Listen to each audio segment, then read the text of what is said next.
এ যেন সিনেমার দৃশ্যকেও হার মানায়।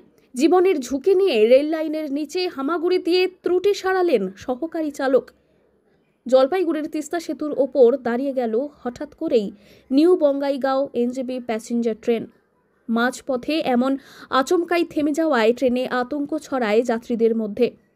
ঠিক সেই সময় সহকারী চালক কুমার সৌরভ রীতিমতো শারীরিক ঝুঁকি নিয়ে নিজের জীবন বিপন্ন করে ট্রেনের তলা দিয়ে যান্ত্রিক ত্রুটি খুঁজে বার করেন এবং তা সারিয়ে তোলেন। প্রায় ৪৫ মিনিট পর ফের গতি পায় ট্রেন।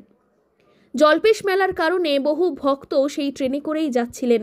অভিযোগ, নদীতে স্নানের জন্য এক যাত্রী ট্রেন থামিয়ে দেন, আর সেই সময় বহু মানুষ রেল লাইনের ধার দিয়ে হেঁটে চলেন, যা মারাত্মক বিপজ্জনক। চালকের সাহস আর উপস্থিত বুদ্ধি এদিন বড় দুর্ঘটনা আটকায়। তবে সহকারী চালকের এই বুদ্ধির জেরে দুর্ঘটনা আটকানো সম্ভব হলেও রেল লাইনের আশপাশ দিয়ে বহু যাত্রী পারাপারের যে ভিডিও মোবাইলে সোশ্যাল মিডিয়ায় ভাইরাল ইতিমধ্যেই, তা কিন্তু ঝুঁকির যাতায়াত নিয়ে প্রশ্ন তুলে দিচ্ছে জনসাধারণের মধ্যে। জলপাইগুড়ি থেকে সুরজিৎ দে রিপোর্ট, লোকাল 18 বাংলা।